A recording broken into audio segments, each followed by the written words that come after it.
여러분 안녕하십니까? 무기탄통신입니다. 오늘은 우리가 인생을 살아가면서 뜻을 세우고 성취하는 일에 관해서 우리나라 조선 왕조 세종 때 지어진 문장 하나를 가지고서 한번 이야기해 보도록 하겠습니다.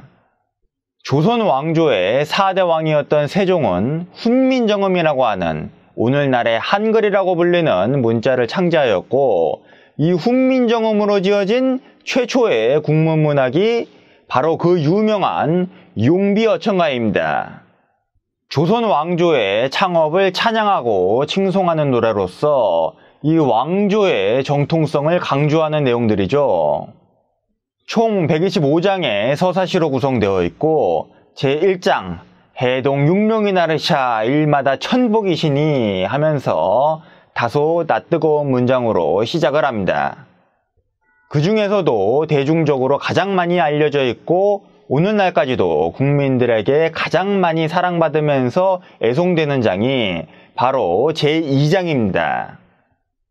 그 내용을 살펴보면은 뿌리 깊은 나무는 바람에 흔들리지 않으니 그 꽃이 아름답고 열매가 무성하며, 샘이 깊은 물은 가뭄에도 마르지 않으니 냇물이 되어서 바다에 이른다.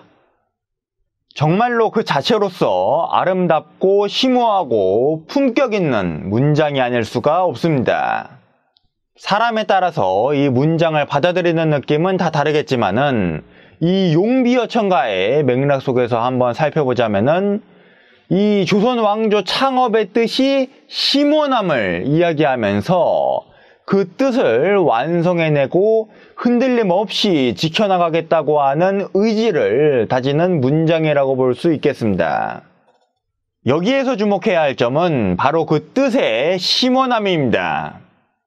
나무가 흔들리지 않는 것은 저 땅속 깊은 곳에서부터 뿌리가 뻗쳐 있기 때문이고, 물이 마르지 않는 것은 저 깊은 샘에서부터 풍성하게 솟아나기 때문입니다. 이것에 비유해서 이 용비어천가에서는 조선 왕조 창업이 단순히 태조 이성계의 위화도 회군이라고 하는 그 사건을 계기로 이루어진 것이 아니라 이성계의 고조 할아버지 때부터 그 심오한 뜻이 있었다고 과장을 보태서 주장하고 있습니다. 그렇게 이 뜻의 뿌리와 샘이 깊기 때문에 흔들림 없이 창업을 완성해내고 수성해내겠다고 하는 그런 강한 의지를 나타내고 있는 것이죠. 우리 인생에서의 뜻을 세우고 성취하는 일도 이와 마찬가지입니다. 오랜 시간 동안 매일같이 자나깨나 항상 생각해온 그런 수건의 뜻이라면은 그 어떠한 모진 바람이 불어와도 끄떡없습니다. 피가 마르는 극심한 가뭄에도 그 열정이 마르지 않고 가슴에서 솟구칩니다. 그리고 그 뜻을 구체화시켜서 하나하나 실천해 나가고 진행해 나가다 보면은 마침내 꽃을 피우고 열매를 이루고 냇물이 되어서 바다에 이르듯이 목표에 도달할 수가 있습니다. 반면에 뜻이 깊지 않으면은 둥둥 떠다니는 부평초처럼 이리저리 휘둘리다가 흐지부지 되는 경우가 다반사일 것입니다. 그런데 이 인생에서의 뜻이라고 하는 것이 굉장히 막연하죠. 그래서 다시 한번 강조해야 할 부분이 바로 그 뜻의 심오함입니다. 오랜 시간 동안 항시 생각해왔던 일이 바로 심오한 뜻이 됩니다. 억지로 떠올릴 필요도 없습니다. 이미 우리 마음속에 뿌리 깊게, 샘이 깊게 존재하고 있습니다.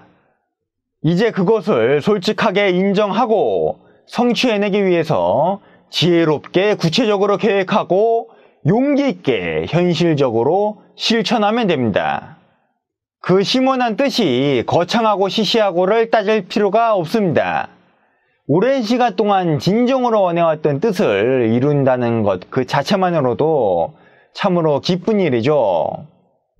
우리 모두 마음속에 뿌리 깊은 나무, 샘이 깊은 물과 같은 심오한 뜻을 잘 가꾸어서 흔들림 없이 고난을 이겨내고 원하는 바 모두 성취하기를 기원합니다. 시청해주신 여러분 모두 사랑하고 감사합니다. 지금까지 무기탄이었습니다.